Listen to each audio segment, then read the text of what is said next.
lakle lakle Inspector Tayai Tayai Tayai Ahan mamaktada Inspector Tayai tabiri bisingbu James Saigurjamna taram nok chobagloina nei koknona khurumjari ngasi su puduna lakchari Inspector Tayai chatruk marfu humdoi suba tangka wari asi aseng thokiba thodokdagi sagatchabani afabasing loksinbi fattabasing nakanda thambi fattabasing matau tongge haiduna khandigan awaba soidina tagani mitam margatane nakoine to thabak natai kari charuni nakoidigi henba mi nekpa tabani dana yengba tare dana hauchik phauba ichabu mai thiba piba ichabu mai thiba piba gobin hingdunu leidi haiba ach laktaida haina kayada arauno ahing chupachakoi sadana khangna leidurga nakoine ngasi laraga nungaiba paw siro ha nakoigi nungaiba paw siro chalo athubu matamda gari thodo mobile phone muthalo nomai kayana pukho aduga ai harisida hantamok soiba tarabadi nomai singadana nakoido onchelaga pari yabo pari aikoi chalo kayada hey janu baba mai tiba bim man hingduna leriba hey dimak sire haiduna khallubane ona tainana atopa mata paliba aduga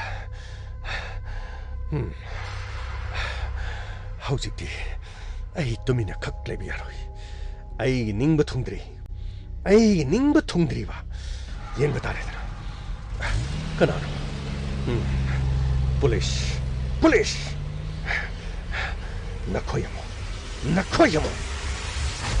kadro oi nakoi mani ma loina check do mi atopa lebriyo aduga ani yadaba khusukhlai lebriyo mi sing loina ba check do pani sir karino inspector kana ge yaba yaurga yi mungche sangaga ai mungche leiba pochai check tawgodori ai kanano haiba khanglabra ai muna khangjai adom tawbungamba ai mukhuta paisilaga hektamak aningba pamba tawbungamba mi amani haiba khangmadagi mafam asida lagna angcha ningthi jana check do aduga khamlibu gari singa se loina check tawgodabani imungdo sangaga ai yadaba polam sing lebriyo yes sir karino ne habirisibu kari gidamak kari matangidamo mafam asida lagna ai gi yuma sida search tawbiribano oh aikone search tawbugi maramdi adongi sanupaga election da lemina kiba aduga college ki election da sumai paklaba gobe mahake mayum da masak khangda basingna nongmaina caption da attack tor marai bok phabadigi gobin gi punsi kaisu tawdre adugo mahaki mamana ba satadi nongmaina panbadi hospital da hoji hoji su laikana adugo inspector ai gi sadi election da mai thirabasu election mai pakpagumna yum masida party tawdunu le nahana thajadrabasu mahaki YouTube channel da thagaliba live program adudi yong karamba pungpham da karamba pungsing dai gi chana thokduna nongmai kapna gador pomna maksing asi ai gi sagi mingsa thine na baduga ai gi mingsa thine na ba inspector na koi shi yauna election da mai thi ho ro bai chabu amuka sumai thine na bagi damak silip yengbi pona maksing adu yengbi evidence matik chana leirabadi pomna mak apa ma to yagan sir mafam sidadi atopa chingnaba karigum mamta litre sir karigum mamta chingnaba litre aduga sangwai khamle gari singa sidi sir gari singa sidi ayamba check tawdri sir changsalo check tawsalo gari singa sigi number plate ani subra ohum sobre ning thijana check tho pani sir yengbiyo phuna mak yengbiyo ai su tarai ne leiba mi hamadi nat ai sagi ngak thok chana na ba inai sen kharaga loinana aduga igi saura ba farm singa si senabagi dama mi kaya thamduna le mi singa du so ngarang gi live program aduda loina mak yaw inspector ning thijana bi aduga yum da lady ba mi na nomai kapna badi chaloi ko inspector yamna phare yamba ngang se sir ngarang gi program adu YouTube to phamgreo kari haina liyo leiramgani money world haidana ma leiramgan maduda ningthi jana loina yaw ningthi jana phajana yembi aduga yumdagi sathok ta bangang singbo chennai haiduna hairabadi inspector court na mo inspector की मथक्ता यारे अबा यामने इंगोंदा आइन ताकदबना आई पुनमक लोइने खंगजे हदुगा याबा आई खोय Lemna अमत थार मसिमति खंगबियो मी अमगे पुंसी मांगना नबगिदमक नोंमैने काबलमबदुदा गोविंद की ममानब शांता हौजिक सो hospital the लाइकनरिबन अदुगा करिगिदमक थोरमदु पांथोकिबन अदुगा boat काबसु नतना boat कादबगिदमक इसै नुमाय तौदुना लांकिबा पुनमदु करिगी पांथोलिबनो हाइबगी नुंगी ओइबो वाहनथोक आई मुना खंगजे थोलिबो थौदो सिदा अदोंगी इमुंग मनुंगी मियोय अमता अदोंगी चानुपा अमति याउदि हाइबि याननबगिदमक live programme सिनखिबनि फरे यामना कुपनि येंगबा तारे लाइव प्रोग्राम असिदा कैमरादा अदोंगी सामदे खोनि चिंगनरि मियोयसिंग अदुमक पुंग तरुक तरेट असि उदुना लेकिबोदि थौदो असि पांथोनो होनबदा सुमनतंगी पुंग अमगी मता पुंखाय अमगी मतम खकिवान इसै नुमाय पांथोलगा मफम अदुदगी थोलंगगा थबग असि लोइना पांथोकपा याय हाबसिदि याबा अइखोसि लोइना खंग फरे हौजिकि देखोय चनबदो अदुगा याबा थौदोक असिदा करिगुंबा सेंबो वफम हाइबिनिंगलबदि ngasi so tanja adu piri adom na dongi chano papu duna aikoi gi station da lap adu ge station da leriba adongi chano pa mani gi mama na ba manga makhoi gi maram da su adongi chano pa na statement pira ba do khoi ngai natta ba thola badi adom no ukil season aduna kayam kuina dongi chano pa bu kanduna thangba inspector mara leiba mi bu phabi warak pi aduga mara leitaba mi da di Pak maral sige haidune khanbigano inspector yare lengbikro ngasigi di mafam asi thadoktu ni rem lemna lengkibana khwaidigi hena pharan yengsen biyo aina haijaba money's world mada changaga munne yengbiyo aigi sanupadi thaudoga siga mari karimata leina deko inspector as krino ne sir Kunok sanok siga say tawoiba yara di karino sir bom la karino nong may maru amani thamjalaga sted mako imung dalera mani haraga faraga karino chinga phuraga sir nanai gamai gi watin no mutong pizar badi sir loina gyan tagni sir aingo di yara ga ya thangdom do pibi ka dorge sir gamai yenkis puran bagi tarani mapugi noma mana tawdana kayam kuina togani no ai koi chana batoks ai plan ama sinki masigi matung da puna makhangani aduga nados sir ai plan sida nakoina mateng pam karatuna mi phata singa se phagana nabgi dama phagni sir gamai gari tharo phani sir sakti sakre de ko sir sei ta oiba phura badi peloi sir yare tharo adamo tharo chalo phagni sir bra ito waito Karino to yoko yamu jibo. Adetai. Hai adetai. Hai adetai. Hai adetai. Karino to jibo. Ako yamu jike no to jibo. As. Kaino ko yamu to yoga jito jibo kaino. Ako yamu. As. Yamu. As kaino yamu kaino dorge me. As. Yamu kaino to jibo. As. Mabu ikang kang to jibo ne. Yamu. Ito. Tiong. Hai. Aina nan haidro. Kaino dorge yamu. Aina nan haidra ba. Kaino dorge ba yamu. Karibu to dorge ba yamu. Aina haidu ni nongonde nahandi ga ine dance tawni do se adetai hai adetai hai adetai as karino ne hajibo adetai pura arobi hai pura arobi hai pura arobi ito adetai hai adetai as yamu kai dorge mi yamo ngasi amaro ri nati yamu mo ngarang ayarbi haidu ke yamu yawbra ba nati yamu ayarbi khala bra ba adi wa nati ne kadai de ga ayarbi non ayarbi du dingara hing chuppa haido kne na ngai nabda harau bu yauna kre kap bu yauna kre mai paisa pisan ro ga nupi thi de na chen de na luhong do gi tharak ya leib su yauri ne na cha nupa do ayarbi de khalo aduga isa nupi do thajage adu na taptar di anirak chen ge ro hum lak chen ge isa mangge mangja sunu nawa lok di haib su kayam yauri madu wafam du tonga le kan de lok sing yon de na piru ba du ge thabak khalak te de na ba paisa thok chadap suyam yauri hari amarum dadi karino ngarang ayarbi do haidoruk pudegi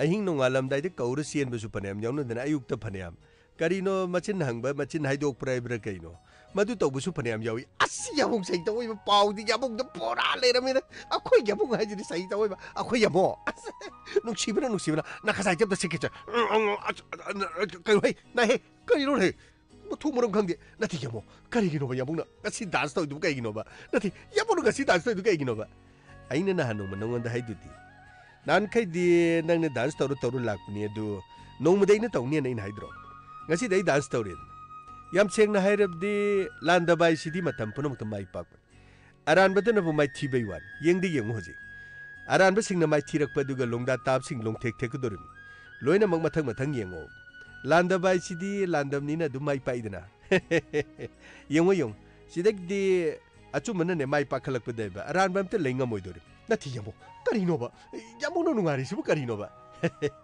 ngasi em no mi sai gi di tias te idin le horgudam no mi nam ne yam seng na hairabdi ai gi mang ki porong ngasi phangbai wani nahan dai phangni na in haiduni maramdi kaino dai landam ni na ba ai soidna phangni ai ne phangni ai gi du phangye dana hojiktia adu nungai bei wani kaisu leite da punchi si khuba khunam ne nati aina potu mang gi kan da in kap tu noi khangponti noi kana su khangoi hojikti potu phanglam ni na aina landam ni poktu phangye dana aina haidro ai soidna halakani na in harib dunia asyamo karino yamung yu wasing asi men manami tata de adi wabde nang khangaroi da taba khudi magchi loisi sinan haido ga ponti ai wadi aina roib da haido di mingonda lalun mingonda kairun nang na bulan draba matam pura mukte nang na mai pakani na aina hairi se masi adum haira madam ipai pu ne khoide dum haire ngasi bogda drup ne hingal matam da kanagum pham da lalaktri aduna aina thawaina ta na aina thamjo potu mang khibdu phangbai wani nan ma khaidi nang na pakta dance taw du ngasi de ina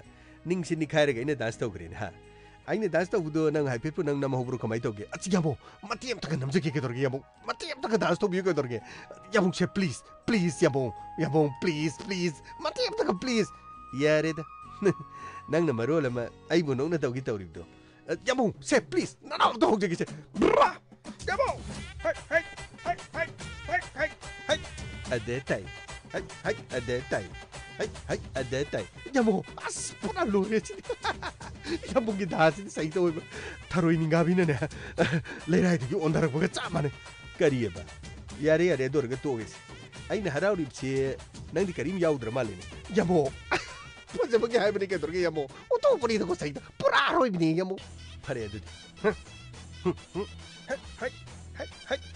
hai as lore to ri kari chinara mun mana ningai ku dongai as awa thabi amun makela ku dole bak puk chai chai dongai as tarbuz da nungdang na thom do mangai tauri as yamo sai to me yamo oh yamo come on yeah oh nuksina ba ei itu na bu pam draba yeah nuksina ba itu na bu pam draba kari upai le yeah upai kari le ha yamo kari no tauri do yamo as isan to bina pam la di yamung na kari oiba as yar he to he pura ro bin as lohong na bagi tawse yamo sidagi yamung na haraw bu ubadane yamung lohongo ba isan to bigi yamung lohongo ba se yamo se isan to bi lo ro se ba adatai yamo kari no ba yamung nga si tawri sibo yamung nga si ngari sibo kari yamung as tanaw ne as dige no ba tawri ba yare aigi nungai bai do ngasi di matolo aina haidau di sini da ama buere matam changlap su changna result di haidau kren IRB haidau pode nupi phaniam chenare nupi phaniam haidwe manipur lenga ke home department indian reserve battalion no pangthok khiba changing gi result haidau khipsi yam poning thoga ningai ni haib tai lady belenga siga hanba haib tarabdi mamang lenga aduna IRB battalion ani personnel sing launa na ba yamna thongna phana tangai phadana tawdaba yadaba changyem puna pangthok laga result lauthok pangam dabdagi matang sana namsinduna dum candidate oikibi sing pendadana lambi da thoroktura makhal makha kaya gi democratic oiba khongjang kya sangsinda lakhi madu khadanate IRB gi requirement interview result to haido piroina kholaw kya marum lakpada maron thoklaba angang kya phawbra lawrabani haiba dum yarim ama bore hausi ko ribsi IRB launa na interview gi result lauthokibda ngasi phawbadi lengak leibagi matau di male haibtai matau asumna department ategi interview pangthokraga hausi phawbda result lauthok trip sing asi mathang lauthok pidana mai paklaba sing adu khudong saba phangana na baduga mai paktaba sing na matam chana masa masa ga sana ba sinpham singde changhal ladi phaidana nate sonda so IRB haidok kane na koi na namjalaga mache nupi bok chendara tharak thak ya lerega haidok bidam singdu di khalubda wa bai wani da adu khata na tek chungkan khalure dob singdo yaurok kadra ngaibda atai thabuk chu tawda sam ken jak tar makok tang ma bok yaurim ne yam sengna redi matam sana interview sing result lauthok to baib si sungchum chum do thabak am khak oirim ne Amaronda IRB gi result lauthok to bagi pena de na Manipur ban phawba lambi de thoroktana changchel pa khongjang kya miyam gi punsi da kai ba sai theng kya marum pi grim ne madu khaktu sunati lenga ki thabak lobagi thoksil makhada matam chana tangai phadaba leibagi matungina thabak lobagi chanabi asi dum leirim ne amaronda lenga ki senthung gi phibam phattaba duga covid pandemic ki mayung na ba mapa chadana ahangba phamayam ama mention dana leirim ne bojiksu Handa cabinet na tongan ba department kharagi ahangba phamsing mention na ba warib lokibdu thabak to onthong na ba hona biro si haining libo wafamni thabak tigi pothara ba employee kya amana masigi engage the service sangtok tu na thambagi chanabi lehenda na ba yam kanna hona ba sina kana dorim ne lenga ki thabak lobuda corruption aduga favorism aduga nepotism gi chanabi asi matam sana lu tong de yaudun leibaga manaramni na merit ti yenglaga puksen sengna torokada ba matam adudi itha thajade ama ore sidi lenga ki wanati amai wanati mamangoro matungoro merit taga thabak lobai chanabi du lak labdi sai tawaiba larik tamba si thawa yaw yam hina rakadra khali asyamo pora aroi bini adu yamo yamu nga sina raw da haidok tane yamu na ne yamna nungai bi mong chu urubada yamu na raw di ne mitte gi pita ab harun na to nagi bok taram adetai haraw di bra nangi du usittir bra kainom di tawri aina haidok di to kaim kanarui punsi ai sia chumna mai pakpani aran badi adum mai thiraga dum leiniab ama ore thabak na sakhini achumba isidi matam punamakta dum mai pakani makhadis den taroi ayeng khara lere dum harakani nang khangakani asyamo yamo asyamo dum ta habiyo kai dorge yamo kari no yamo phangi ji kari no yamo amta habiyo kai dorge adetai mangkhra pot phangi sisiden kari lerige yare to khangdraga to ngachidi mamangai ge khoi pukhi chawnu manak tu chaleraga kudayim selaga das taru dorim ai chale ko yamo ai chula ke yamo kadi no khangde mase tumina ai khangdra IRB so yorom tai mase khange mai si khange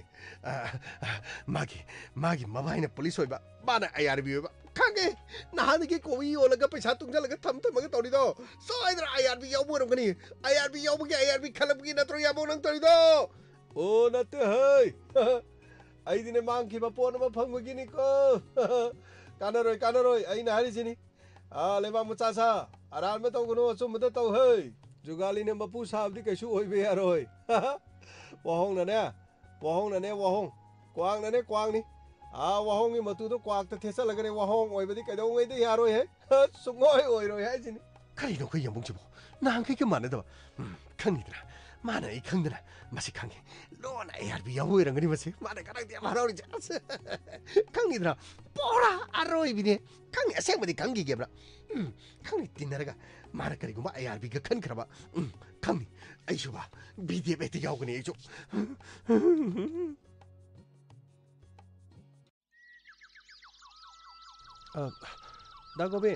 dagoben kanano Jolly, Gitano Kilaira. Oh, a quilay, Lolo, Kakolo. Mangonjang Hatan Kakolo, Atom Pomzilo. Yani da Gomin. Ado, da Santa Dubu, Kamdorgi, Hospital de Gidi, Satkre Abragano, Disaster Grey, Mayum the Changbadi Amo, Ikai Bahaitare. Kedo, Mayum the Changba Carito, I know. Nakogatina, Dabasunati, Adum Changma Yakino. I guess I'm not saying okay, you know. Dagobin, Aduginati, Gitana, Da Santa de Sum Kara Kanja Bazan, us Kainway, no, Kaino, I do, us Kaidorgi, a sing Bible. Kaisukai did the jolly. Gita, Kaisukoigan, Haujiki Matam the day, a sing basi, Tok Haidoga, Maduni Hena Parazanid. Santa do Yamnoite. Tasing Harabadi, Santana Palivano Maru, Engon the Pangadam. Adubunumid Aduda, Labok Tiba Hagadra. Aigi Furitka, Santa Furika Chapmanaramba. Maduna Maramurga, Mayam Botkabaki Irang Langering there. Aina Mangonda Patorupaga, Yanakagi Mapayo Silapada, a quiggy Chipal Maruma, so I dig hater. खंगौदना नोंमैना कापसिलकपदगी शांतदो लेमायदा तुकिबन आइसु परप्रप चेंथोरकदना करिनो हंगबदा मयाम तेलिबसिंगदना चेकपल लेरिबा मपादोमदगी नोंमैना कापखिबा मालेदु गाड़ी मा थौखी हायबमा गाड़ी अदु number दि खंगौद्रे अदुबु गाड़ी दो थारगी गाड़ी अमनेना हाय अमोरे वफमसे police न SIAM कन investigation तौरिब अदुबु लाइबक फबदगी एगी मानबा एगी मरुप Shanta मागी पुंसीद करिसु अते काय थौदबसे मसी मुक्ति एगी यामना लाइबक फबने अदुगा जोली गीता हंदकी मतंग असदगी अइने खंगले कॉलेज की बोट बोन अदुगा चुमनगे खुइना लेपनरिबा विधानसभा की बोट असिसु बोट हाइबसदी चप माने दुबु अखोइना कॉलेज तौरिबा बोट की मोंग मतौ असिदी मसिदी यामना लालब्रसिन कॉलेज इचम चम कॉलेज के सेंगत सागत अदुगा छात्र मयामगी मकोक थोंगा लुचिंगागा तंगाई फदबा खरा दुम तौबै वान कॉलेज अखोइना थिका तौबा याबदी नति अदुबु हौजिक तौनरिबा मोंगसिदी कॉलेज बोट लेबलगा कॉलेज के डेवलपमेंट की थबक कॉलेज की वर्कसिंग दी गौसलगा यूनियन मदुद चंगसलकांदा तोंगान थिका लौननबगी मोंग अमखक तौर अदुरबदी थिका द पैसा लेमौरगा पैसा खरा फंगागा हाइबो वफम अदुना दुमक अदुबु जोली गीता आई जनरल सेक्रेटरी होने इलेक्शन दै माय पाल नखुई मयांगी मांगदा आई थबक नोट कर आईदी करिगुमा डेवलपमेंट वर्क्स अमतदा आई थिका होइना आईदी तौबसि यावर अदुगा तसेनमा अखोई हकतक अमोटपसिंग सेमदौद्रबदी तुंग हौरकदोरिबा अखोई इनाउसिंग लाकदोरिबा महेरु क्याना ngasisu aranba lambi amada soidana lak ngasi social media da khoina ure handak pakthokiba election aduda karisu natraba school college ke pangtholiba dugumra election aduda tongnariba mong mato sai paiduna lambi da phunariba nungsinadriba amaga na paktanariba thabak asidi yamna phaba thabak nati tasena ai college asida election lepam da batarabadi manina ai gi punsi da live attempt tawriba si तौरमोय हाइबसे आइसु खंग अमोरे गीता नांगना शांतबु नुंसीजबा आइसु खंग शांतना नंगबु यामना तत्तना सोल अदुबु मखोइसु इमा पाबुंग लेबनिना हॉस्पिटल दुदा नंगसु लाकपदि कायरमबि आई करी मतेंग पामुके आइगा ससिरा नत्रगा आइना करी हारमुके दागोबेन अमोरे हंदकी थौदो अस्ति याम नुंगाइति अखोई उनबो उनदबा हाइबदुदि मा फरकांदा दुम उनरसु अदुबा दागोबेन सुइबुंग ngasi zoliga iga yamna khanana laise dagoben election ni mamang da su zoliga akhoi ani chatpa matamda manina yamna akiba akhoi da pirakhi numida da akhoi kautri election ase manam soidina mai pakan aduga election ase kariguma mana mai paktrabadi college mai thadokani aduga मागा सिंगनब Poonam माइथीब पीगनी हाइदना अखोइ धाइरकिबले हंदकी थौदोसे माइथीब पीनब होनबद दागोबेन अदुगा दासांता नखोइद खुदोंथिब थोखरबसु हौसिक सिंगनरिबथि अखोइकी college असे मै थादोखिद्रा हाइबसे मसिम दागोबेनगी पुंसी टेक्ता काइदब यामना चिक्सिन अदुम लैबियो दासांतासु लाइबक फबदिगी हिंगदे हिंगौरे अदुबु हौजिक अनिसुब खोंथांगुइदा college असे मै थारकनी हाइबसे मसिमदि नसनैना जोलीदा सोंबियो जोलीगा खोइनी चटपदा हाइरमबने अचुमने गीताना हारिबसे दागोबेन college मै थादोकनी हाइबो वफमसे मसिमदि याम कन high अदुना अखोइनीना सुंखनबदा हौजिकति live एटेम सु तौराबनिना अमरोमदा दागोबेन अमदि दासंता sinning सेटकी हिंगौरे हौजिक अखोइना वारिबदि अखोइकी महिकोल अखोइकी college असे सोइदना मै थादोखरगनी हाइबसे मसिदि अखोइनी अमुना खनरबनि दागोबेन खरा चेक्सिना police दा हाइगद्रा Kannada हाइगनी अदुगा college की ओजा सिंह प्रिंसिपल कना दा हाइगनी वफम असिना मरु इन लोबिरगा कॉलेज असे कनरब होनबियु हाइदना नसल अनिना वफम असिदा लाक्चरिबनि ओ आइदी नखोइ शांतगा उननिंबगी लाक्लिब्रा हाइना खनबन अदुदि नखोइना हाइरिबो वफम असिदि यामना चुमो वफम एनीवे कॉलेज दा वफम असिदि ओजा सिंह दा पल्लुबदा मदुदि यारर मरमदि मनिसौ कॉलेज असिगी मा advisory board to yaw me. College is silling Kaknaba Honabada, Yamna Wakiba Duga, Yamna Daita Lokiba me money Hina, I couldn't do that. Madugi Kudung Saba Lorga Magi Masano Panacoli as a Sidamana Mahaki, Tawungamatu Utoropan. Amaburi, Colesa Sigi the Mahaki Pabuna, Honor me Habadu de Kushi Kaikum. Adubo. Makoin honor me had in a Makoigi, Biba Pongi typed. Mapamadu the Makoin Akalato Singdana, Matam Punamak the Makoin Toning with the Toba, Tika Toba, Aduga. Colesa Sigi was asking Musumakoina. Ama Loktoning Yellow, transfer toning it. Makoina Buyadra, but the Hongdonjin Tom, but that's over the camera, no we have seen. Mamang the Magapo Minerva Union members in Hive the Eloina Tarva. Amaburi. Gita, Jolly. Nakoina Matam Sana Ibu, Wapamasi Kangan Biro Kusiam Noai. Adudi, Nakoi, Dagobit, Niare. Ekoi, Chanabatoriki, Aduga, Da Santa Su, Ekoi Shoyden Unazerk, Aduga Dagobit, Satok with the Kraying view. Dagobit. Makoina Dagominda Punchi, Mang and Honor Kibet. Dagobit. Santa the Taina Krabasu, House of Sumoko to Minaleramo. Carsix in a labio. Icon comna, Hector Labigano. Yamno Nari Salani, Tapiba. Ay, Wapamadu Munakang.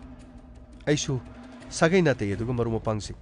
You must see the Punamak, Abu, Naxent on the later. Amore. Naquina Haramli Wapamasidi, Yamna Lubo Wapamaman. Adubo, ay, Caricarito, we have a gay habit again. Pari Dagobi. Equay Muksaluki get it. Chalo. Coles may tava. Coles main tumna tava. Sweden Maki.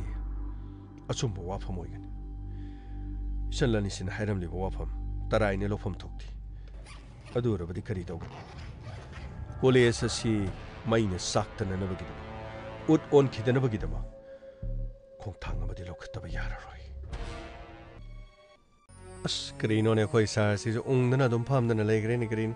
Massi case a loigra di padon in green of Handi. Som the Maroma Binasa Kina Coronga the Diwali meam the Madugi Maru the Paraga. Carino Mamaru Amatorasu.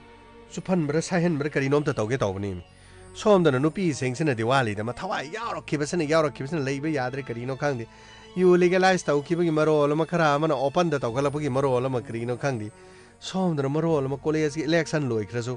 Carino Bohoti Loicre Landi Loidri Hadusa, Manaremni Carin Doris. As no I train a surgeon Undun lady. Cree Hagadam no Condi. Madame Tampadas and Rana Handi lying a city locked in a Tauris. Sige Matamsi the Mo Ain at Redimo later in a Tauris. Sir. Kedorigamai. Sir, who's a Pocrino to Godabu, sir? Mapa Masadu so Carino Sakiamata lady, sir. Carino Maran Crapisalaga Carino, sir. Paraga Purga Machindo Mutung Chumaladi Pagado Mali, sir. Gamay. Madura Betabonat.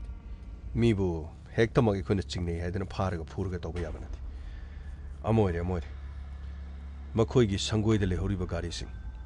Naquina Muni with the Garising at the number plate. Luini Yoiko. Crino, sir.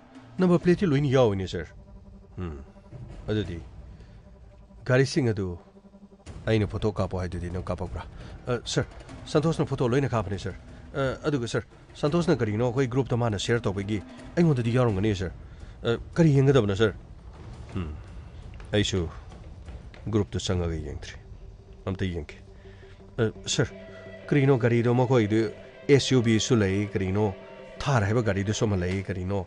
Aduna Tabagari Carino, 800 O Cario, Kotokata Tabagari Sulay, Carino DI have a Carino 407 have a Carino.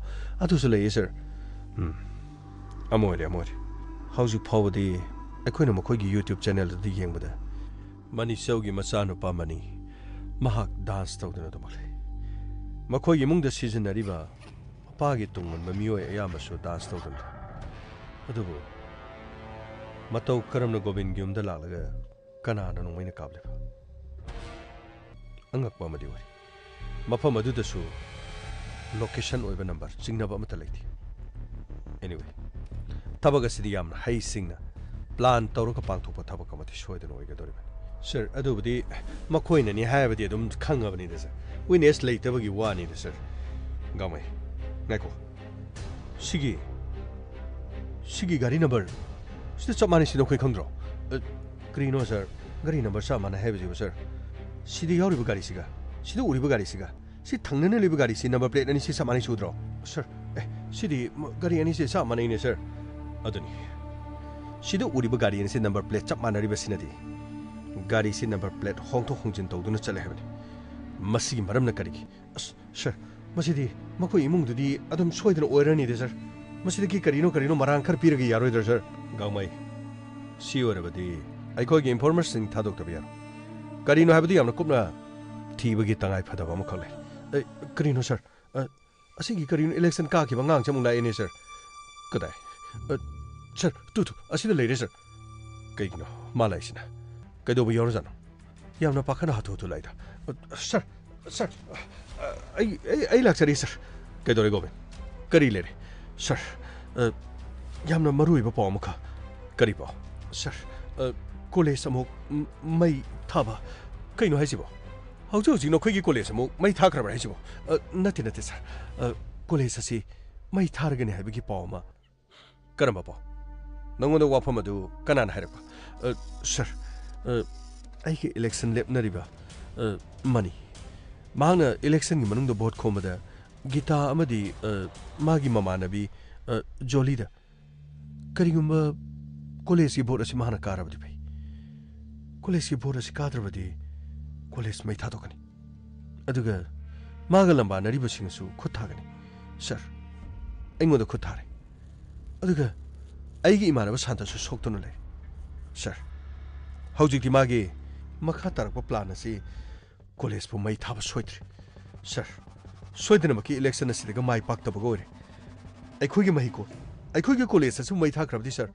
Kamdogani sir. Wafam asi Gita amadi joli ne ingonda haramadagi sir. Sir gi manakta ai atho to lakchari basini sir. Oh, makoina makata na torokpa yabasi college asi mai thaba ya. Okay, pare. Haujikti akoina case asigi matangna manibu amadi manigi mapabo akoina karigum to wahang pawng ngamtri. Maramdi nakhoi thodo aduda karigum witness amata lehodo. Karigum amata khangdabasina aikoida yamna angakpo ori. Aduga aikoina mayumda chatuna wahang pawng na bhonaba. Okelama thajalktuna makhoi hektomo domna thoi. Aikoi chu makhoi matakta yamna kan investigation tori. Karigum langla langjina matang phanglabadi haidana aikoi ju sem sadun lei. Pare du nangna mafam asida hekta nathanda lakpasidi sir geta imanaba sing aduga sagai gi khurasing loini yawi sir tangai phadana pawsi aina tamdrabadi sarna thajadaba gi haidana ai mafam ase lakchabani sir ai yamna section na leijari sir govind matam kharadi case ase loidru pawa section na nangina manaba gi thawai manghodribado kwadi lebo pa tasengmadi nongonda nongmai aduna kapke khanna makoi lakki adu lebo phabadagi pare numit aduda gari adu tanga masak khanglam labadi sir gari adu di sir thar ti oibani sir gari thar oi habadi sir aidi ujob nati gate maya da leiba khoi gi missing na khoi da lakpada thar gari ma khamoi gari do nomoina chekpan de kapsal kan gari du muk thauki na haiba gari du gi number plate yaudi na haiba kari gari number plate yaudi haiba adudi still sige masuchung sir gari gi masudi masigi masujin masidi aingoda uhogo missing na dum haibini sir aduga sir sigi gari sigi masuchi soidro oigini sir gari yo sida oriba chisu thargi sidai te paliba gari sigi number plate nakanda thangnariba car angoba sigi number ga yo ani si sap manari sir gari no sir sidi gari amada bu number ani masin gari amada number ani makoina sindong ning matamda sindokpa hapsan ingkan hapsan aduga gari gi damka number ani ne thoriba ai khoi chu wahang asigi pakum phangda le aduga nangna tamli bo pham asigadi yamna chanar anyway hauji nang chu chana bato nangi sagai gi amadi nangi morum pang yawring da yamna section le na khoi gi college te khoi ngasi ahing mafam adu legen hayeng su ai khoi shoider legen mafam adu de khoi ai khoi gi police gi gari amani thamaga college su sangba tare da amore ngasi de khoi lei haiba khanghandana college adu de khoi sangba tare sir ai su lakse ki sir ai su shoidana yawje ki sir nati nangi punsi ꯀꯔꯤꯃꯠꯇ ꯁꯣꯛꯄ ꯌꯥꯕ ꯅꯠꯇꯦ ꯑꯩꯈꯣꯏꯒꯤ duty ꯇꯧꯍꯜꯂꯨ ꯃꯗꯨ ꯅꯪꯒꯤ ꯅꯊꯧ ꯅꯠꯇꯦ ꯅꯪꯅ ꯑꯩꯒꯤ ꯐꯝꯗ ꯂꯥꯛꯇꯨꯅ ꯍꯥꯏꯔꯤꯕꯁꯤ ꯃꯁꯤꯅ ꯅꯪꯒꯤ ꯅꯊꯧꯅꯤ ꯀꯣꯂꯦꯖ ꯑꯃꯗ ꯌꯨꯅꯤꯌꯟ ꯍꯥꯏꯕꯗꯤ ꯏꯂꯦꯛꯁꯟ ꯂꯦꯞꯇꯨꯅ ꯃꯐꯝ ꯑꯗꯨꯗ ꯀꯣꯂꯦꯖꯀꯤ ꯌꯥꯏꯐꯅꯅꯕ ꯑꯐꯕ ꯇꯧꯕ ꯍꯥꯏꯕꯗꯨꯗꯤ ꯁꯥꯇ꯭ꯔ ꯑꯃꯒꯤ ꯃꯊꯧ ꯑꯗꯨꯕꯨ ꯀꯣꯂꯦꯖ ꯑꯗꯨꯗ ꯚꯣꯠ ꯂꯦꯞꯄꯒ ꯊꯤꯀꯥ ꯇꯧꯅꯅꯕ ꯁꯦꯜ ꯇꯥꯅꯅꯕ ꯁꯪꯒ ꯄꯪꯒ ꯐꯪꯅꯅꯕ ꯏꯔꯥꯡ ꯍꯧꯍꯜꯂꯒ ꯂꯩꯉꯥꯛꯀ ꯇꯥꯏꯁꯤꯟꯅꯔꯒ ꯁꯦꯜ ꯊꯨꯝ ꯈꯔ ꯐꯪꯅꯅ ꯍꯣꯠꯅꯕ ꯅꯁꯥꯒꯤ ꯑꯣꯏꯖꯕ ꯐꯪꯅꯅꯕꯒꯤꯗꯃꯛ ꯀꯣꯂꯦꯖꯇ ꯚꯣꯠ ꯂꯦꯞꯀꯗꯕ ꯅꯠꯇꯦ ꯑꯆꯨꯝꯕꯅꯤ ꯁꯔ ꯃꯗꯨꯒꯤꯗꯃꯛꯇꯗꯤ ꯑꯩ ꯃꯇꯝ ꯄꯨꯝꯅꯃꯛꯇ ꯃꯗꯨꯒꯤ ꯃꯥꯌꯣꯛꯇ ꯂꯩꯖꯩ ꯁꯔ ꯒꯨꯗ ꯆꯂꯣ ꯉꯁꯤꯒꯤꯗꯤ ꯑꯩꯈꯣꯏ ꯃꯐꯝ ꯑꯗꯨꯗ ꯁꯦꯟꯅꯕ ꯇꯥꯔꯦ ꯀꯅꯥ ꯂꯥꯛꯀꯦ ꯍꯥꯏꯕꯗꯨ ꯌꯦꯡꯕ ꯇꯥꯔꯦꯗꯅ ꯃꯩ ꯊꯥꯕ ꯂꯥꯛꯂꯒꯅ ꯂꯥꯛꯂꯤꯕꯗꯨ ꯑꯦꯅꯤꯋꯦ ꯆꯠꯅꯕ ꯇꯧꯔꯣ ꯐꯅꯤ ꯁꯔ ꯑꯗꯨꯗꯤ ꯁꯔ ꯑꯩ ꯌꯧꯖꯔꯒꯦ ꯁꯔ ꯆꯂꯣ ꯑꯁ ꯁꯔ ꯉꯁꯤꯗꯤ ꯀꯔꯤꯅꯣ ꯀꯣꯂꯦꯖꯇ ꯆꯠꯂꯒ ꯁꯔ ꯌꯥꯎꯁꯪ ꯃꯩ ꯊꯥꯕ ꯂꯥꯛꯄ꯭ꯔꯥ ꯌꯦꯡꯕ ꯇꯥꯔꯦꯅꯦ ꯁꯔ ꯒꯥꯡꯃꯩ ꯆꯠꯅꯕ ꯇꯧꯁꯤ ꯐꯤꯖꯝ ꯂꯣꯏꯅ ꯁꯦꯠꯂꯨ ꯅꯨꯃꯤꯠ ꯍꯦꯛ ꯇꯥꯁꯜꯂꯛꯄꯒ ꯃꯐꯝ ꯑꯗꯨꯗ ꯌꯧꯔꯒ ꯀꯔꯤ ꯇꯧꯒꯦ ꯍꯥꯏꯕꯗꯨ ꯌꯦꯡꯕ ꯇꯥꯔꯦꯗꯅ ꯁꯔ ꯐꯤꯖꯝꯁꯤ ꯁꯔ ꯑꯃꯨꯕ ꯉꯥꯛꯇ ꯁꯦꯠꯄ ꯌꯥꯔꯣꯏꯗ꯭ꯔꯥ ꯁꯔ ꯆꯤꯟꯒ ꯂꯣꯏꯅ ꯈꯨꯝꯖꯤꯜꯂꯒ ꯁꯔ ꯇꯨꯡꯗ ꯊꯥꯡ ꯑꯁꯥꯡꯕ ꯑꯅꯤ ꯁꯨꯃꯥꯏꯅ ꯌꯦꯞꯄꯒ ꯅꯤꯟꯖꯥꯒꯤ ꯑꯗꯨꯃꯥꯏꯅꯀꯣ ꯑꯗꯥꯏꯗ ꯂꯦꯞꯄꯒ ꯂꯩꯔꯒ ꯁꯔ ꯑꯁ ꯃꯩ ꯊꯥꯕ ꯂꯥꯛꯄ ꯃꯈꯨꯠꯁꯤꯡꯗꯣ ꯊꯥꯡ ꯑꯃꯅ ꯄꯥꯏꯔꯒ ꯀꯔꯤꯅꯣ ꯌꯦꯟꯗꯦꯝ ꯊꯔꯥꯛ ꯁꯣꯏꯕꯗꯧꯅ ꯆꯕꯠ ꯁꯨꯃꯥꯏꯅ ꯁꯣꯏꯕ ꯌꯥꯔꯣꯏꯗ꯭ꯔꯥ ꯁꯔ ꯒꯥꯡꯃꯩ ꯆꯠꯅꯕ ꯇꯧꯁꯤ ꯑꯁ ꯑꯩꯅ ꯉꯥꯡꯕꯁꯦ ꯑꯃꯇ ꯇꯥꯗꯦꯅꯦ ꯑꯩꯈꯣꯏꯒꯤ ꯁꯔ ꯐꯒꯅꯤ ꯁꯔ ꯑꯁ ꯀꯔꯤꯅꯣ ꯐꯤ ꯑꯃꯨꯕꯅ ꯀꯔꯤꯅꯣ ꯃꯥꯏ ꯃꯤꯠꯀ ꯈꯨꯝꯖꯤꯜꯂꯒ ꯉꯁꯤꯗꯤ ꯈꯪꯒꯅꯤꯀꯣ ꯌꯦꯟꯗꯦꯝ ꯊꯔꯥꯛ ꯁꯣꯏꯕꯒꯨꯝ ꯁꯣꯏꯒꯦ ꯈꯪꯅꯤꯀꯣ ꯉꯁꯤꯗꯤ ꯃꯩ ꯊꯥꯒꯦ ꯂꯥꯛꯄ ꯃꯈꯨꯠꯁꯤꯡꯗꯣ ꯂꯣꯏꯅ ꯀꯛꯊꯠꯀꯦ ꯈꯪꯅꯤꯀꯣ ꯀꯝꯗꯧꯒꯅꯤ ꯌꯦꯡꯕ ꯇꯥꯔꯦꯗꯅꯀꯣ ꯒꯥꯡꯃꯩ ꯈꯔ ꯊꯨꯅ ꯆꯠꯂꯣꯅꯦ ꯐꯅꯤ ꯁꯔ ꯉꯁꯤꯗꯤ ꯀꯔꯤꯅꯣ ꯈꯪꯗꯦ ꯅꯤꯟꯖꯥ ꯁꯥꯅꯤꯡꯕꯒꯤ ꯋꯥꯅꯤꯗ ꯆꯤꯟꯒ ꯈꯨꯝꯖꯤꯜꯂꯒ ꯊꯥꯡ ꯑꯁꯥꯡꯕ ꯑꯅꯤ ꯄꯥꯏꯔꯒ ꯀꯔꯤꯅꯣꯀꯣ ꯆꯦꯛꯄꯟꯗꯒ ꯅꯞꯄꯒ ꯂꯩꯔꯒ ꯁ꯭ꯄꯥꯏꯗꯔ ꯃꯦꯟꯗꯧꯅ ꯁꯨꯃꯥꯏꯅꯒ ꯂꯩ ꯒꯥꯡꯃꯩ ꯐꯅꯤ ꯁꯔ ꯑꯩ ꯂꯥꯎꯅꯦ ꯁꯣꯝꯗ ꯂꯥꯎꯅꯦ ꯒꯥꯔꯤꯗꯨ ꯂꯣꯏꯅ ꯀꯨꯞꯁꯜꯂ ꯊꯝꯃꯝꯕ꯭ꯔꯥ ꯌꯥꯝꯕꯣ ꯒꯥꯔꯤ ꯂꯣꯏꯅꯃꯛ ꯀꯨꯞꯁꯜꯂꯒ ꯊꯝꯃꯝ ꯁꯤꯒꯤ ꯈꯣꯡ ꯃꯆꯥꯁꯤ ꯂꯥꯟꯊꯣꯛꯑꯗꯤ ꯀꯣꯂꯦꯖ ꯑꯗꯨꯝ ꯌꯧꯔꯅꯤ ꯅꯈꯣꯏ ꯊꯥꯎ ꯄꯣꯠꯂꯝꯁꯤꯡ ꯑꯗꯨ ꯂꯣꯏꯅ ꯄꯥꯏꯔꯕ ꯅꯠꯇ꯭ꯔꯥ ꯌꯥꯝ ꯂꯣꯏꯅ ꯄꯥꯏꯖꯔꯦ ꯃꯅꯤꯗꯤ ꯀꯔꯣꯝ ꯆꯠꯈ꯭ꯔꯦ ꯌꯥꯝ ꯑꯁꯣꯝꯗ ꯃꯃꯥꯡꯂꯣꯝꯗ ꯆꯠꯈ꯭ꯔꯦ ꯀꯔꯤꯒꯤꯅꯣꯅꯦ ꯃꯥꯅ ꯃꯃꯥꯡ ꯊꯪꯉꯤꯗꯨꯕꯣ ꯑꯩꯒꯤ ꯅꯥꯛꯇ ꯂꯥꯎ ꯍꯥꯏꯌꯨꯅꯦ ꯍꯥꯏꯖꯒꯦ ꯌꯥꯝ ꯁꯣꯝꯗ ꯂꯥꯎ ꯍꯥꯏꯌꯨꯅꯦ ꯃꯥ ꯂꯩꯍꯧꯔꯣ ꯅꯈꯣꯏ ꯈꯛꯇꯪ ꯇꯧꯔꯁꯨ ꯍꯥꯏꯕꯁꯨ ꯅꯈꯣꯏꯅ ꯅꯣꯡꯃꯩ ꯀꯥꯞꯂꯤꯕꯅꯤꯅ ꯑꯩꯅ ꯍꯥꯠꯍꯟꯅꯤꯡꯕ ꯃꯤ ꯑꯗꯨꯗꯤ ꯅꯣꯡꯃꯩꯅ ꯀꯥꯞꯄ ꯉꯝꯗꯦ ꯑꯗꯨꯒ ꯃꯃꯥꯟꯅꯕꯗꯨꯗ ꯈꯨꯗꯥꯡꯗ ꯅꯣꯡꯃꯩꯅ ꯀꯥꯞꯄꯒ ꯂꯩ ꯄꯨꯂꯤꯁꯅꯦꯅ ꯑꯩꯈꯣꯏꯕꯨ ꯆꯤꯡꯅꯕꯅ ꯑꯩꯈꯣꯏ ꯈꯣꯡꯒꯨꯜ ꯂꯦꯗꯅ ꯀꯣꯏꯁꯦꯟ ꯁꯦꯟꯅꯗꯨꯅ ꯂꯩ ꯃꯁꯛ ꯈꯪꯗꯕ ꯃꯤ ꯀꯌꯥ ꯑꯩꯈꯣꯏꯒꯤ ꯃꯄꯥꯗꯨꯗ ꯍꯪꯒꯠ ꯍꯟꯗꯥ ꯆꯠꯇꯨꯅ ꯂꯩ ꯑꯩꯈꯣꯏꯅ ꯄꯨꯂꯞ ꯒꯥꯔꯤ ꯊꯧꯗꯣꯛꯇꯨꯅ ꯂꯥꯛꯂꯕꯅꯤꯅ ꯑꯩꯈꯣꯏ ꯀꯗꯥꯏꯗ ꯆꯠꯈ꯭ꯔꯦ ꯍꯥꯏꯗꯅ ꯑꯩꯈꯣꯏꯒꯤ ꯈꯣꯡꯒꯨꯜ ꯁꯣꯏꯗꯅ ꯂꯤꯔꯛꯀꯗꯧꯔꯤꯕꯅꯤ ꯊꯨꯖꯜꯂꯣ ꯈꯔ ꯊꯨꯖꯜꯂꯣ ꯌꯥꯝ ꯁꯣꯝ ꯅꯥꯀꯟꯗ ꯌꯧꯔꯦ ꯑꯩ ꯋꯥꯔꯤ ꯑꯍꯥꯟꯕꯗ ꯀꯣꯂꯦꯖ ꯑꯁꯤꯗ ꯂꯩꯔꯤꯕ ꯀꯥꯁꯤꯡ ꯑꯁꯦ ꯑꯦꯗꯃꯤꯅꯤꯁꯇ꯭ꯔꯦꯇꯤꯚ ꯕ꯭ꯂꯣꯛꯁꯤꯗ ꯑꯍꯥꯟꯕꯗ ꯃꯔꯨꯑꯣꯏꯅ ꯊꯣꯡꯅꯥꯎꯗꯒꯤ ꯂꯣꯏꯅ ꯊꯥꯎꯗꯣ ꯍꯩꯖꯤꯟꯒꯗꯕꯅꯤ ꯑꯗꯨꯒ ꯄꯨꯝꯅꯃꯛ ꯍꯩꯖꯤꯟꯕ ꯂꯣꯏꯔꯒ ꯁꯤ WT ꯎꯕ꯭ꯔꯥ ꯍꯣꯏ WTC ꯅꯈꯨꯠꯇ ꯁꯤꯒꯤ ꯒ꯭ꯂꯣꯞꯁꯤ ꯄꯥꯏꯔꯒ ꯄꯦꯇ꯭ꯔꯣꯜꯁꯤ ꯂꯨꯞꯀꯗꯕꯅꯤ ꯑꯗꯨꯒ WTCꯅ ꯐꯛꯂꯥꯡꯗꯨꯗ ꯄꯞ ꯅꯞꯁꯤꯟꯒꯗꯕ ꯑꯗꯨꯒ ꯐꯛꯂꯥꯡ ꯑꯗꯨꯗ WT ꯅꯞꯄꯗꯨꯗ ꯅꯈꯣꯏꯅ ꯃꯩꯕꯨꯟꯁꯤ ꯇꯧꯔꯒ ꯑꯃꯃꯝ ꯆꯨꯒꯗꯕꯅꯤ ꯃꯗꯨꯗꯒꯤ ꯎꯒꯤ ꯁꯔꯨꯛꯁꯤꯡꯁꯤ ꯆꯥꯛꯂꯒ ꯃꯔꯤ ꯆꯥꯛꯄ ꯍꯧꯕꯗꯒꯤꯗꯤ ꯄꯨꯝꯇꯨꯝ ꯇꯨꯝꯅ ꯀꯣꯂꯦꯖ ꯑꯁꯦ ꯄꯨꯝꯇꯨꯝ ꯇꯨꯝꯅ ꯆꯥꯛꯀꯗꯧꯔꯤꯕꯅꯤ ꯑꯩꯅ ꯁꯦꯝꯒꯠꯆꯈꯤꯕ ꯑꯩꯅ ꯑꯦꯗꯚꯥꯏꯖꯔꯤ ꯑꯣꯏꯗꯅ ꯁꯦꯝꯈꯤꯕ ꯀꯣꯂꯦꯖ ꯏꯆꯥꯅ ꯄꯥꯕ ꯃꯥꯏꯊꯤꯕ ꯄꯤꯔꯕꯅꯤ ꯀꯣꯂꯦꯖ ꯑꯁꯤ ꯂꯩꯔꯨꯕꯒꯤ ꯀꯔꯤ ꯀꯥꯟꯅꯕ ꯄꯨꯝꯅꯃꯛ ꯑꯁꯤ ꯀꯅꯥꯅ ꯀꯔꯤꯒꯤꯗꯃꯛ ꯊꯣꯛꯍꯜꯂꯤꯕꯅꯣ ꯍꯥꯏꯕꯗꯨꯗꯤ ꯈꯪꯖꯔꯁꯅꯨ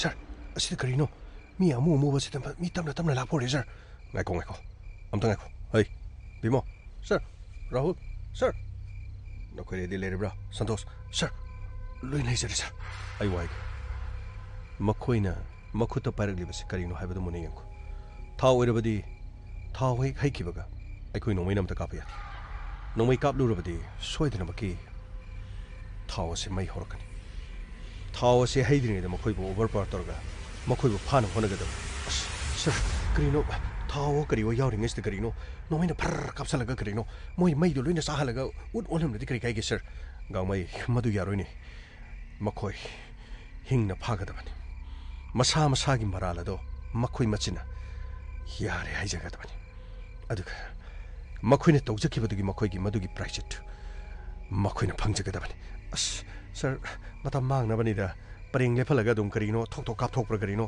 ꯅꯠꯇ꯭ꯔꯒ ꯄꯣꯔꯛꯏꯉꯩꯁꯤꯗ ꯃꯣꯏꯗꯤ ꯊꯥꯎꯗꯨ ꯃꯥꯜꯂꯤꯗ ꯁꯔ ꯃꯥꯅꯤꯅꯦ ꯁꯔ ꯁꯔ ꯄꯦꯇ꯭ꯔꯣꯜ ꯍꯩꯔꯕ꯭ꯔꯥ ꯈꯪꯗꯦꯅꯦ ꯁꯔ ꯂꯥꯎ ꯁꯣꯝꯗ ꯂꯥꯎ ꯑꯩ ꯅꯈꯣꯏꯒꯤ ꯅꯈꯨꯠꯇ ꯄꯥꯏꯗꯅ ꯂꯩꯔꯤ ꯀꯩꯗꯧꯅꯣ ꯁꯠ ꯍꯩꯌꯨ ꯌꯥꯗ꯭ꯔꯣ ꯁꯠ ꯍꯩꯌꯨ ꯌꯥꯗ꯭ꯔꯣ ꯆꯠꯂꯣꯅꯦ ꯈꯔ ꯊꯨꯖꯜꯂꯣꯅꯦ ꯑꯩ ꯃꯅꯤ ꯄꯥꯕꯨꯡ ꯅꯈꯨꯠꯇ ꯀꯔꯤ ꯄꯥꯏꯔꯤ ꯊꯥꯎꯗꯨ ꯅꯈꯨꯠ ꯄꯦꯟꯅ ꯍꯩꯌꯨꯅꯦ ꯑꯗꯨꯒ ꯅꯪꯕꯨ ꯏꯀꯥꯏꯕ ꯄꯤꯕ ꯀꯣꯂꯦꯖ ꯅꯪꯕꯨ ꯏꯀꯥꯏ ꯄꯤꯕ ꯀꯣꯂꯦꯖ ꯑꯁꯦ ꯎꯠ ꯑꯣꯜꯍꯟꯒꯗꯕꯅꯤ ꯄꯥꯕꯨꯡ ꯑꯩ ꯁꯣꯏꯗꯅ ꯇꯧꯖꯩ ꯁꯟꯇꯣꯁ ꯁꯔ ꯅꯈꯣꯏ ꯔꯦꯗꯤ ꯂꯩꯔꯕ꯭ꯔꯥ ꯂꯩꯔꯦ ꯁꯔ ꯂꯥꯏꯠ ꯑꯣꯟ ꯀꯔꯤꯅꯣ ꯂꯥꯏꯠꯁꯨ ꯑꯣꯟ ꯇꯧꯁꯜꯂꯦ ꯑꯁ ꯄꯨꯡꯉꯥꯟ ꯉꯥꯟꯈ꯭ꯔꯦ ꯁꯤꯗꯤ ꯀꯩꯅꯣ ꯐꯤꯜꯁꯤꯗ ꯑꯁ ꯊꯥꯕꯜ ꯆꯣꯡꯕꯗꯧꯅ ꯂꯥꯏꯠ ꯂꯣꯏ ꯊꯥꯟꯖꯜꯂꯦ ꯀꯅꯥꯅꯣ ꯀꯔꯤꯅꯣ ꯃꯅꯤꯆꯧ ꯑꯩꯉꯣꯟꯗ ꯁꯤꯡꯅꯔꯤꯕ ꯀꯅꯥꯅꯣ ꯃꯩ ꯊꯥꯟꯖꯜꯂꯤꯁꯤ ꯀꯅꯥꯅꯣ ꯅꯈꯨꯠꯇ ꯄꯥꯏꯔꯤꯕ ꯊꯥꯎꯁꯤꯡ ꯑꯗꯨ ꯃꯈꯥꯗ ꯂꯣꯏꯅ ꯊꯝꯃꯣ ꯃꯁꯤꯅ ꯅꯈꯣꯏꯒꯤ ꯈ꯭ꯋꯥꯏꯗꯒꯤ ꯑꯐꯕ ꯑꯣꯏꯒꯅꯤ ꯑꯗꯨꯒ ꯃꯥꯏꯀꯩ ꯄꯨꯝꯅꯃꯛ ꯑꯁꯤ ꯄꯨꯂꯤꯁꯅ ꯂꯣꯏꯅ ꯀꯣꯏꯁꯤꯟꯗꯨꯅ ꯂꯩꯔꯕꯅꯤ ꯅꯈꯣꯏꯅ ꯃꯐꯝ ꯑꯁꯤꯗꯒꯤ ꯆꯦꯟꯒꯦ ꯈꯜꯂꯕꯁꯨ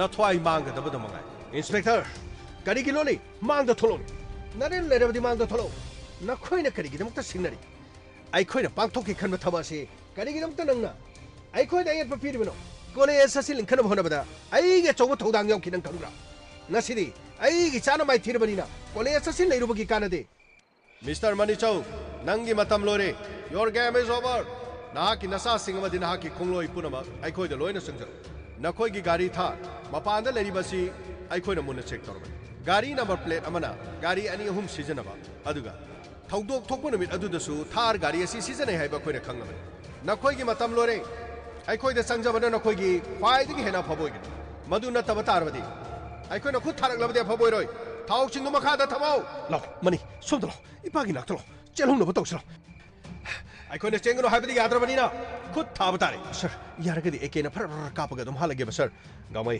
ꯌꯥꯔꯣꯏ ꯑꯁ ꯀꯔꯤꯅꯣ ꯈꯪꯗꯦꯗ ꯑꯁ ꯀꯔꯝꯍꯥꯏꯅ ꯇꯧꯒꯅꯤ ꯁꯔ ꯑꯩ ꯇꯧꯒꯦ ꯅꯈꯣꯏ ꯇꯨꯃꯤꯟꯅ ꯂꯩꯌꯨ ꯅꯈꯣꯏꯅ ꯆꯦꯟꯒꯅꯨ ꯍꯥꯏꯕꯗꯤ ꯌꯥꯗ꯭ꯔꯕꯅꯤꯅ ꯅꯈꯣꯏꯒꯤ ꯅꯊꯛꯇ ꯈꯨꯠ ꯊꯥꯕ ꯇꯥꯔꯦ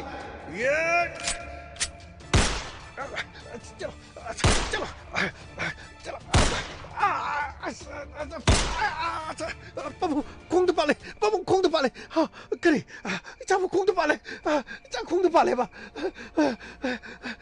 ꯄꯥꯕꯨꯡ ꯈꯣꯡꯗ ꯄꯥꯜꯂꯦ ꯆꯪꯂꯣ ꯂꯣꯏꯅ ꯀꯣꯏꯁꯤꯜꯂꯣ ꯍꯦ ꯑꯇꯩ ꯆꯦꯟꯈꯤꯕꯁꯨ ꯂꯣꯏꯅ ꯐꯥꯎ ꯁꯔ ꯑꯇꯩꯁꯤꯁꯨ ꯅꯣꯡꯃꯩꯅ ꯂꯣꯏꯅ ꯀꯥꯞꯄꯒꯤ ꯀꯔꯤꯅꯣ ꯁꯔ ꯌꯥꯔꯣꯏ ꯒꯥꯃꯩ ꯑꯇꯩꯁꯨ ꯂꯣꯏꯅ ꯐꯥꯎ ꯑꯁ ꯀꯔꯤꯅꯣ ꯈꯪꯗꯦꯅ ꯑꯩꯈꯣꯏꯒꯤ ꯁꯥꯔꯁꯦ ꯍꯩ ꯀꯗꯥꯏꯗ ꯆꯦꯜꯂꯤ ꯅꯪꯅ ꯀꯗꯥꯏꯗ ꯆꯦꯜꯂꯤ ꯀꯗꯥꯏꯗ ꯆꯦꯜꯂꯤ ꯁꯔ ꯆꯦꯟꯕ ꯅꯠꯇꯦ ꯁꯔ ꯅꯪ ꯑꯃꯨꯛ ꯀꯗꯥꯏꯗ ꯑꯃꯨꯛ ꯆꯠꯄꯅꯣ ꯅꯪꯅ ꯆꯦꯟꯕ ꯅꯠꯇꯦ ꯁꯔ ꯊꯥꯎꯁꯤ ꯊꯝꯒꯦ ꯇꯧꯕꯅꯦ ꯁꯔ ꯊꯥꯎ ꯊꯝꯃꯦ ꯍꯩ ꯀꯔꯤꯒꯤ ꯅꯪ ꯎꯁꯤꯠꯇꯕ꯭ꯔꯥ ꯑꯩꯈꯣꯏꯕꯨ ꯀꯔꯤ ꯎꯁꯤꯠꯇꯕ꯭ꯔꯥ ꯁꯔ ꯌꯥꯔꯦ ꯁꯔ ꯒꯥꯃꯩ ꯌꯥꯔꯦ ꯀꯣꯟꯅ ꯑꯁ ꯀꯔꯤꯅꯣ ꯐꯨꯐꯝ ꯈꯪꯗꯦꯗ ꯍꯥꯠꯀꯦ ꯇꯧꯕꯁꯨ ꯌꯥꯗꯦꯗ ꯑꯩꯈꯣꯏ ꯁꯥꯔꯁꯤꯅ ꯀꯔꯤꯅꯣ ꯈꯪꯗꯦꯗ ꯃꯤꯁꯇꯔ ꯃꯅꯤꯆꯧ ꯃꯤꯒꯤ ꯃꯆꯥ ꯁꯤꯁꯤꯗꯅ ꯈꯜꯂꯗꯤ ꯏꯁꯥ ꯁꯤ ꯍꯥꯏꯕꯗꯨ ꯅꯆꯥꯅꯨꯄꯥ ꯅꯣꯡꯃꯩꯅ ꯄꯥꯜꯂꯤ ꯅꯠꯇ꯭ꯔꯥ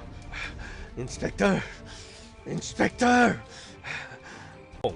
ꯅꯈꯣꯡ ꯄꯣꯡꯅ ꯈꯣꯡ ꯑꯈꯣꯡꯕ ꯍꯨꯏꯗꯤ ꯆꯤꯛꯇꯕꯅꯤ ꯅꯪꯅ ꯇꯧꯕ ꯊꯕꯛ ꯄꯨꯝꯅꯃꯛ ꯑꯩꯈꯣꯏꯅ ꯂꯣꯏꯅ ꯈꯪꯂꯕꯅꯤ ꯒꯥꯔꯤꯒꯤ ꯅꯝꯕꯔ ꯄ꯭ꯂꯦꯠ ꯑꯃꯈꯛ ꯒꯥꯔꯤ 2-3 ꯁꯤꯖꯤꯟꯅꯗꯨꯅ ꯇꯣꯉꯥꯟꯕ ꯅꯍꯥꯛꯀꯤ ꯃꯤ ꯀꯌꯥꯃꯔꯨꯝ ꯁꯤꯖꯤꯟꯅꯔꯒ ꯀ꯭ꯔꯥꯏꯝ ꯇꯧꯅꯅꯕ ꯍꯣꯠꯅꯕ ꯅꯨꯃꯤꯠ ꯑꯗꯨꯗꯁꯨ ꯅꯍꯥꯛꯀꯤ ꯒꯥꯔꯤ ꯊꯥꯔ ꯑꯃ ꯒꯣꯕꯤꯟꯒꯤ ꯊꯣꯡꯒꯥꯟꯗ ꯀꯨꯏꯅ ꯈꯥꯝꯗꯨꯅ ꯂꯩ ꯍꯥꯏꯕ ꯑꯩꯈꯣꯏ ꯈꯪꯏ ꯑꯗꯨꯒ ꯅꯍꯥꯛꯀꯤ ꯈꯣꯡꯂꯣꯏꯁꯤꯡ ꯁꯤꯖꯤꯟꯅꯔꯒ ꯅꯣꯡꯃꯩꯅ ꯀꯥꯞꯍꯟꯕ ꯒꯣꯕꯤꯟꯗ ꯄꯥꯜꯍꯧꯗꯕꯗꯒꯤ ꯒꯣꯕꯤꯟꯒꯤ ꯃꯃꯥꯟꯅꯕ ꯁꯥꯟꯇꯗ ꯄꯥꯟꯈꯤꯕ ꯀꯔꯤꯁꯨ ꯅꯠꯇꯕ ꯀꯣꯂꯦꯖꯀꯤ ꯏꯂꯦꯛꯁꯟ ꯑꯁꯤꯒꯤꯗꯃꯛ ꯅꯆꯥꯅꯨꯄꯥꯒꯤ ꯃꯤꯆꯪꯗ ꯅꯆꯥꯅꯨꯄꯥꯒꯤ ꯍꯥꯀꯟꯗ ꯆꯪꯗꯨꯅ ꯃꯤ ꯑꯃꯒꯤ ꯄꯨꯟꯁꯤꯕꯨ ꯀꯔꯤꯁꯨ ꯂꯩꯇꯅ ꯈꯟꯕ ꯍꯧꯖꯤꯛꯇꯤ ꯅꯁꯥ ꯑꯃꯅꯁꯨ ꯀꯣꯂꯦꯖ ꯑꯁꯤ ꯑꯣꯏꯅꯕ ꯍꯣꯠꯅꯕꯗ ꯋꯥꯈꯤꯕ ꯑꯗꯨꯒ ꯀꯣꯂꯦꯖ ꯑꯁꯤꯕꯨ ꯎꯠ ꯑꯣꯟꯅꯅꯕ ꯍꯣꯠꯅꯕꯗ ꯄꯨꯂꯤꯁꯅ ꯑꯣꯟ ꯗ ꯁ꯭ꯄꯣꯠ ꯅꯍꯥꯛꯀꯤ ꯅꯆꯥꯅꯨꯄꯥ ꯑꯃꯗꯤ ꯅꯍꯥꯛꯀꯤ ꯈꯣꯡꯂꯣꯏꯁꯤꯡꯒ ꯂꯣꯏꯅꯅ ꯑꯩꯈꯣꯏꯒꯤ ꯈꯨꯠꯇ ꯇꯥꯔꯦ ꯍꯧꯖꯤꯛꯇꯤ ꯀꯗꯣꯝꯗ ꯅꯥꯟꯊꯣꯛꯇꯨꯅ ꯆꯠꯀꯗꯧꯔꯦ ꯅꯆꯥꯅꯨꯄꯥ ꯑꯃꯗꯤ ꯅꯍꯥꯛ ꯒꯣꯕꯤꯟꯒꯤ ꯄꯨꯟꯁꯤꯗ ꯑꯅꯤꯔꯛ ꯇꯦꯝꯁꯤꯡꯅꯅꯕ ꯍꯣꯠꯅꯕ ꯑꯃꯗꯤ ꯒꯣꯕꯤꯟꯒꯤ ꯄꯨꯟꯁꯤꯕꯨ ꯃꯥꯡꯅꯕ ꯍꯣꯠꯅꯈꯤ मधु खक्त नतना शांति की पुंसी बुसु मांगनबो होनबा अमदी कॉलेज असिबु तुमना मई थानबो होनबगी तोंगान तोंगान बा आईपीसी की सेक्शन कया की मखादा नपा मसा जेल मनुंग नुक्सीनना लेबे ताब गामई सर पुखलो हौजिकी मपा मसा कैसुम संग लेबे नतना करी शु पान सर कैसुम संग लेत्रिंगे दे करीना अखोई गिदे ngahak लेरोइद्रा सर मखोई की खोलोई सिंग असिगा पुनमक करीना मखोई की नकली की गाड़ी दु पुरगा सर फसना थिट पे याबगी तंजा दुदि पिबियोने सर चलो पुरो नुंगाइबना लोरे ngasi di करीनो खांगदी ngasi gi नुमिसि दु थावना नुंगाइ क्रेते को नखोइना मु कपा आइना मु नोकपा लाकले लाकले इंस्पेक्टर तैयार तैयार तैयार लाकले लाकले लाकले लाकले इंस्पेक्टर तैयार तैयार तैयार उठनबा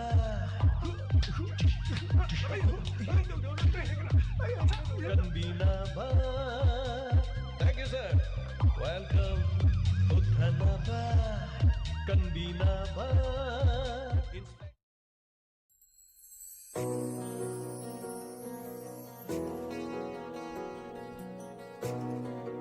Hanana thagatsari ngasugi lantok sariba Inspector TAYAI hanjan batang kag tabiriba.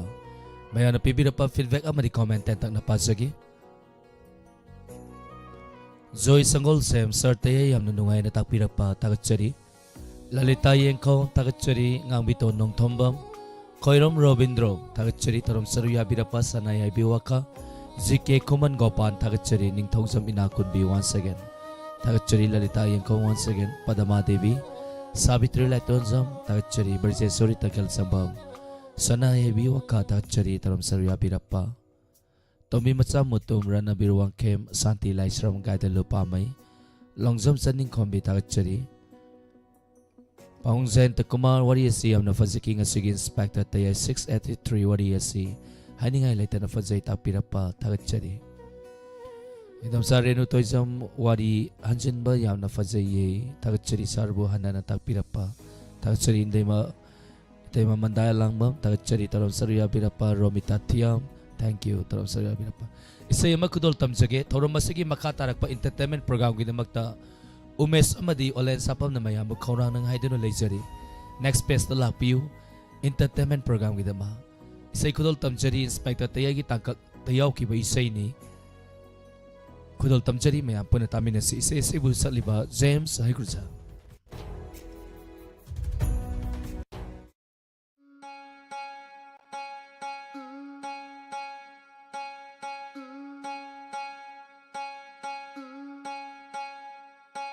Kanalaite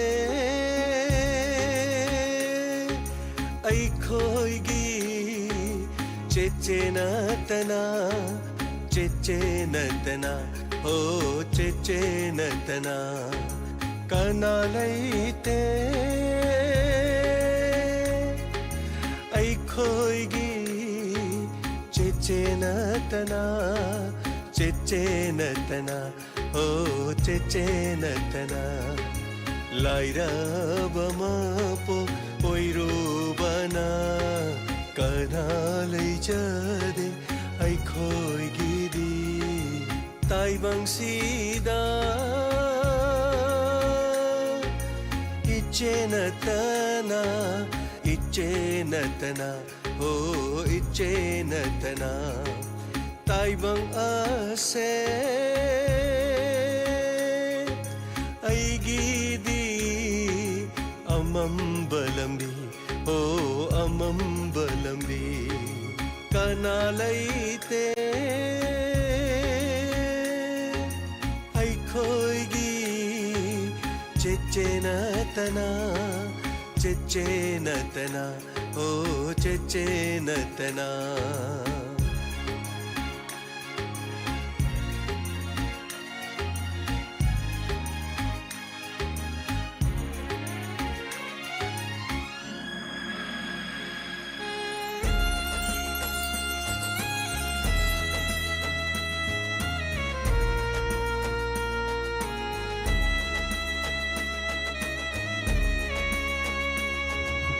Chechena aigidi pumnamakni Ima ipasyo pumnamakni Nahagyaw-draba ay kipunsidi Pumnamak aremba ay gipunsini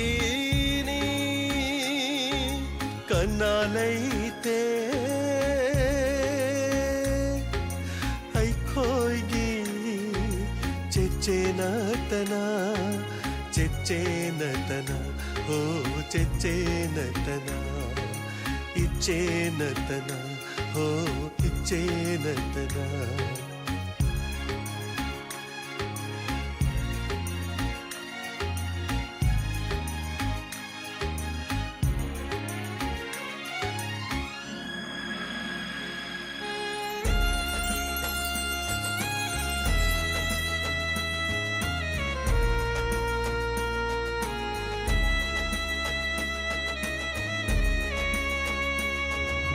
Hadokto na chat pangamlaro Mapokasina layri makhay Aigi mapoti loirabani Cheche layrambagi Aigi punshi layrambani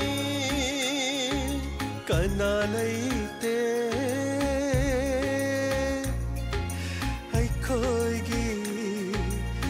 Chenatana, Ichenatana, oh Ichenatana, Chechenatana, oh Ichenatana, Chechenatana, oh Ichenatana.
Ay nanungsibi Nang tani ay nanawjabi Nang naigit haway haksani Nang naigipunsi kongloy ni Nang naigit haway haksani Nang naigipunsi kongloy ni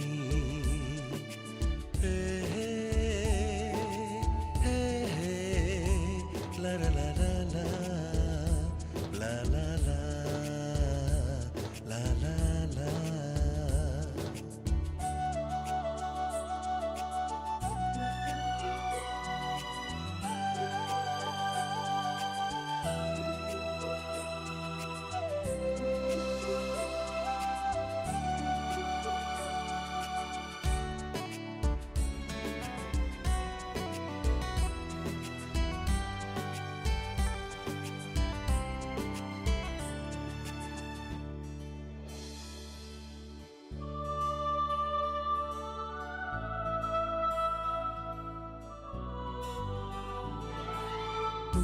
Saktamse nahaki Inaktasyong laybiyo ko Nang tanaigi taway ni Nang naigi punsini Ang lawat tiyada paminasi Sik lagi punsigong ay ko'y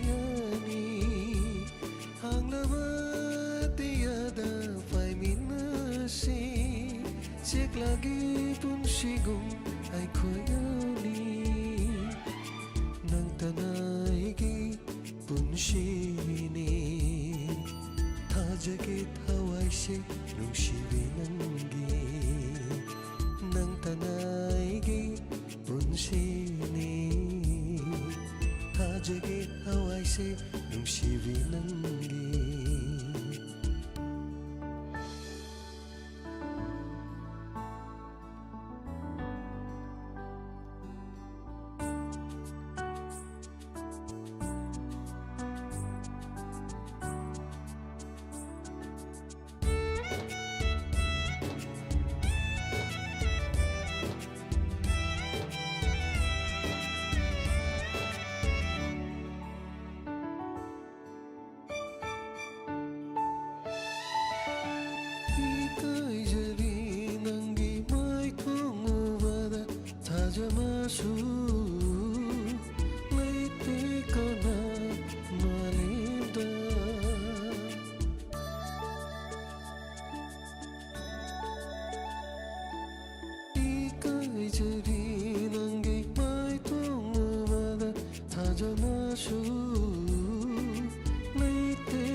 ꯊꯥꯖꯒꯦ ꯊꯋꯥꯏꯁꯦ ꯅꯨꯡꯁꯤꯕꯤ ꯅꯪꯒꯤ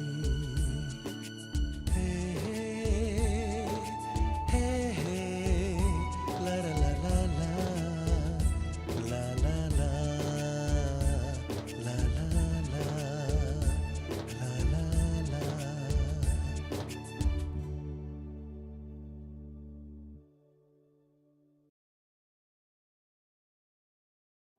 Graduate amasung undergraduate singna Manipur Young Professional Internship Program da yauduna Manipur da evidence based policy making amasung good governance saruk yabiu laifam chafam amasung chatok chasingi khudong chaba pizabata natana thada lupa lising tarik ki stipend su pizagani akupa marol gi damak 7085109523 da contact tawbiu natraga iroi sembada laiba mayol office da lakpiu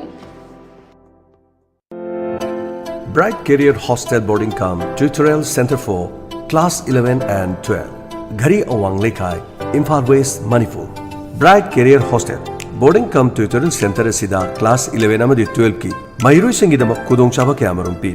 Bangi Service Lazery. Concession for IDP and single parents. Matamatangi Matungina Counseling amadi Motivation ge class Kamarum Shu Taujeri.